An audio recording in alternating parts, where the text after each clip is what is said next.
Wakil rakyat di DPRD Banjarmasin sangat menyambut baik adanya keinginan Dinas Lingkungan Hidup Banjarmasin untuk memberikan perlindungan bagi warga Nangkerabahan Pohon dengan menyantuninya melalui asuransi. Namun pemberian santunan nantinya harus menyesuaikan dengan aturan supaya kedepannya kada terjadi permasalahan. Wakil rakyat di DPRD Banjarmasin sangat menyambut baik adanya keinginan Dinas Lingkungan Hidup Banjarmasin untuk memberikan perlindungan bagi warga Nangkerabahan Pohon dengan menyantuninya melalui asuransi. Karena musibah yang terjadi tersebut kada bisa diduga. Namun pemberian santunan harus menyesuaikan dengan aturan supaya kedepannya kada terjadi permasalahan. Demikian diperintahkan Wakil Ketua DPRD Banjarmasin Muhammad Yamin Wahitakuni Prima TV tengah hari Selasa 9 Mei 2023. Politisi Partai Gerindra ini menyatakan santunan yang diberikan pada warga Nangkerabahan Pohon ini sangatlah penting karena hampir seberataan jalan-jalan yang ada di Kota Seribu Sungai ini berdiri ternaungi oleh pepohonan. Namun perlu pula adanya kajian khusus dalam memberikan santunan supaya sesuai dengan prosedur.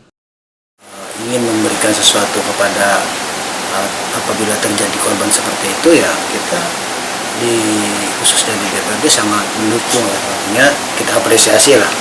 Namun juga kembali hal seperti itu kita harus melakukan kembali atau menyesuaikan aturan-aturan yang kita akan buat nantinya. Apakah itu nanti ada sesuatu yang dimasukkan dalam peraturan daerah ataupun Makada ataupun aturan wali kota, ya kan? Nah ini menjadi catatan besar, juga perlu diberikan kajian-kajian yang lebih mendalam lagi, sehingga pemerintah juga sendiri untuk memberikan bantuan itu tidak serta-merta, karena ini kan dana pemerintah, kita harus sesuai aturan dan prosedur.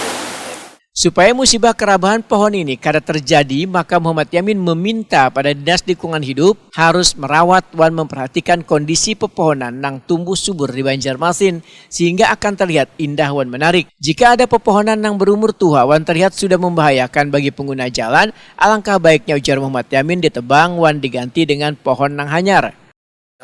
Pemerintah sendiri, khususnya dinas terkait lingkungan hidup, ya, yang namanya perawatan keindahan Kota Banjarmasin dari yang namanya tanaman dan tumbuhan yang ada di Kota Banjarmasin, kita harus menjaga dan melestarikannya. Namun kembali juga kondisi itu harus kita sadari bahwa kekuatan ataupun yang menjadi dasar itu terjadinya bencana tidak ada yang tahu, kan, semuanya tidak tahu. Namun khususnya dinas terkait harus lebih giat atau lebih